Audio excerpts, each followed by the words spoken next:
वाराणसी, काशी या बनारस, नाम भले कई हों पर एहसास एक ही है। हर नाम अपनी कहानी कहता है, भक्ति की, शांति की और उस मिठास की जो इस शहर की रूह में बसी है। और अब उसी मिठास को आगे बढ़ाते हुए सिगरा थाना के सामने होटल आर के ग्रैंड के नीचे स्थित are K Bakers and company लेकर आया है वही मिठास और प्यार। यहाँ हर cake, pastry, donut, mocktail, coffee, pizza, burger, toast, healthy breakfast और हर एक बेकरी क्रिएशन दिल से बनाई जाती है ताकि हर बाइट में वही अपनापन महसूस हो जो वाराणसी की गलियों में बसता है। R K Bakers and Company, the taste you'll always return to. छोटे विद्वान वाराणसी के नरिया स्थित श्री रामनाथ चौधरी शोध संस्थान प्रांगण में 2 दिवसीय अखिल भारतीय विद्वत परिषद की रजत जयंती महोत्सव का उद्घाटन वैदिक मंत्रोच्चार के साथ संत एवं विद्वान को कर कमलों से दीप प्रज्वलित कर हुआ। मंचस्थ अतिथियों का माल्यार्पण एवं वाक्य पुष्प द्वारा स्वागत प्रोफेसर राम पूजन पांडे ने किया।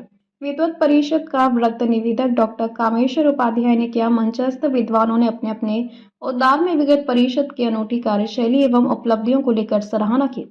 इस कार्यक्रम में प्रोपिएंट श्री प्रोफेसर कैलाश नाथ तिवारी, प्रोफेसर कैलाश राम शर्मा, जगत गुरु शंकराचार्य हेमानंद गिरी, स्वामी हरिप्रिय दास महाराज ने अपने विशेष व्यक्तित्व दिए।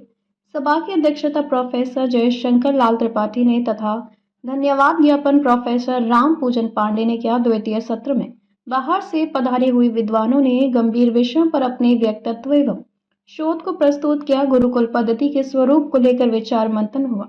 धर्म राष्ट्र का संप्रसार और सनातन संस्कारों के जागरण को लेकर विद्वानों में सजगता देखी गई। असम, उत्तराखंड, हिमाचल प्रदेश, दिल्ली, बिहार, जयपुर आदि से आए हुए विद्वानों ने अपने अपने सार्ग भेड़ते विचारों को रखा। विद्वत परिषद की ओर से प्रकाशित कतिपय पुस्तकों का विमोचन एवं वितरण भी विद्वानों के बीच हुआ। बिहार से आए हुए अनेक विद्वानों ने कहा कि काशी के बाहर भी इसी तरह के गौरवपूर्ण सम्मेलनों की आवश्यकता है। आज भारतवर्ष में ईसाई मान्यता वाले पंचंगों के हस्तक्षेप के कारण व्रत पर्व में विवाद खड़ा हो गया है। हम सभी को ऋषियों के मत के अनुसार गणित एवं धर्मशास्त्र का आचरण करना होगा। हिंदू समाज के भीतर जितनी भी समस्याएं हैं, उन समस्याओं का गहराई से निदान विद्वत परिषद को सोचना होगा। अखिल भारतीय विद्वत परिषद से जुड़े दीर्घकालिक सेवा देने वाले 22 विद्वानों और विद्वषियों का रजत जयंती महोत्सव के शुभ अवसर पर शारदा सम्मान से सभाजन हुआ। कार्यक्रम का संचालन डॉक्टर धवल उपाध्याय ने किया। इसी के साथ प्रथम दिवस का कार्यक्रम पूर्ण हुआ।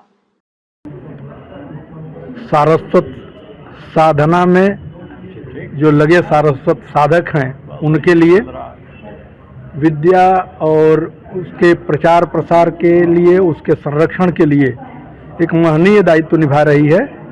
और इसमें हम जैसे लोग जो भी सहयोग कर सकते हैं उसके लिए हम लोग तत्पर रहते हैं, तत्पर हैं।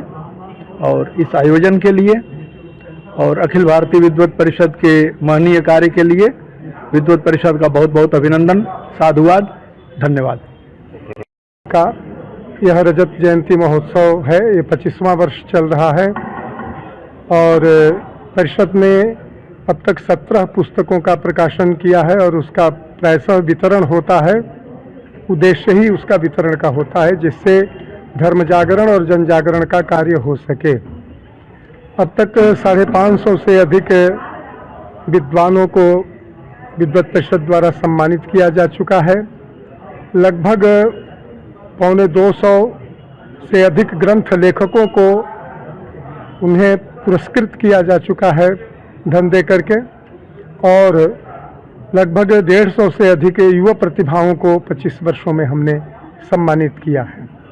इसके अतिरिक्त सबसे जो महत्वपूर्ण बात है कि प्राचीन भारत की कम से कम 30 से 40 उपाधियों को अखिल भारतीय विद्वत परिषद ने जीवित किया, जैसे तर्क पंचानन, तर्क वागीश, वैयाकरण शिरोमणि, ज्योतिष शिरोमणि, पंडित राज, इस तरह के लगभग 30 से 40 उपाधियों को, जो प्राचीन उपाधियां हैं, उनको अखिल भारतीय विद्वत परिषद ने बचाने का कार्य किया।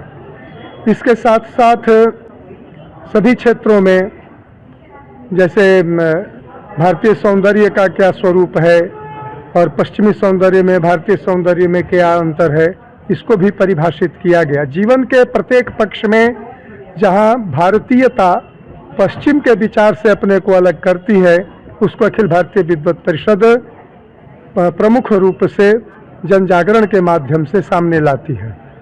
और 25वें वर्ष की पूर्ति में भी हम 40 विद्वानों को सम्मानित कर रहे हैं जो देश के कोने कोने से आ रहे हैं। देश में 2020 से एक शुभ परिवर्तन आरंभ हुआ है।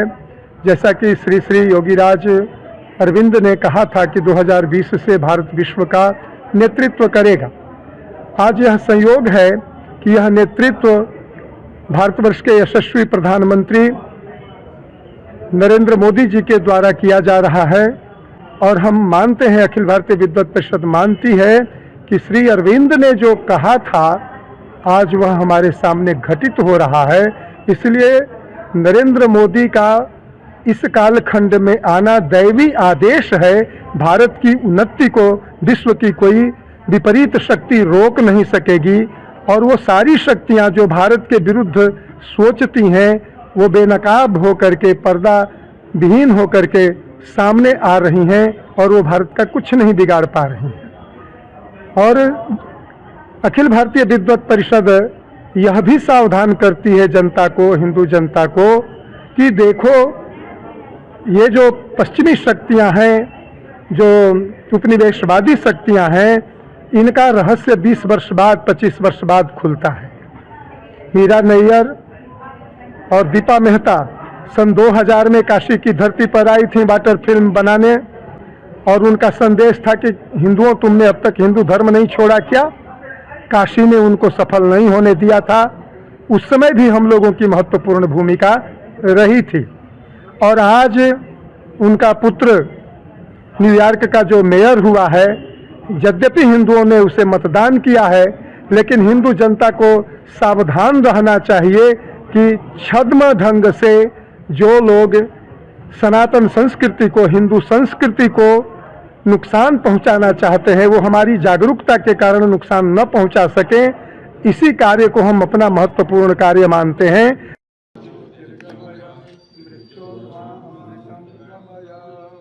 ओम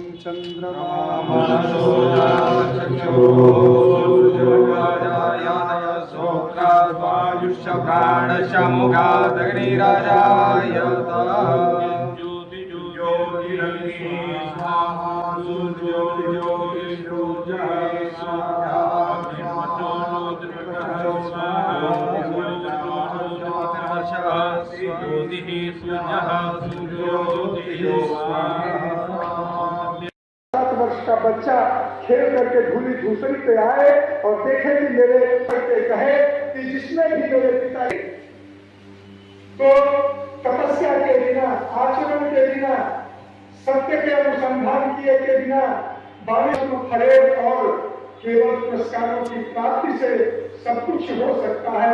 अक्षय यश प्रयास करना है कि धीरे धीरे हम लोग प्रचार करते रहें और युवा वर्ग तैयार होता रहे। जब हम डांस इंडिया डांस हम गाते हैं वो इतना योग नहीं हो सकता। अगर आप लोग इस बात से वो रखते हो, मतभेद रखते हो, तो आप कह सकते हैं हमें कि नहीं, अग्निहोत्र वह विधा है, वह ताकत है जो ऋषि की पत्नी के गर्भ में पल रहे बच्चे को साथ देने की क्षमता, वरदान देने की क्षमता को उत्पन्न करता है। उसे अग्निहोत्र कहते हैं, क्योंकि पिता समाधि में लीन हो। वर्ल्ड हिंदू फेडरेशन के अध्यक्ष आदरणीय डॉक्टर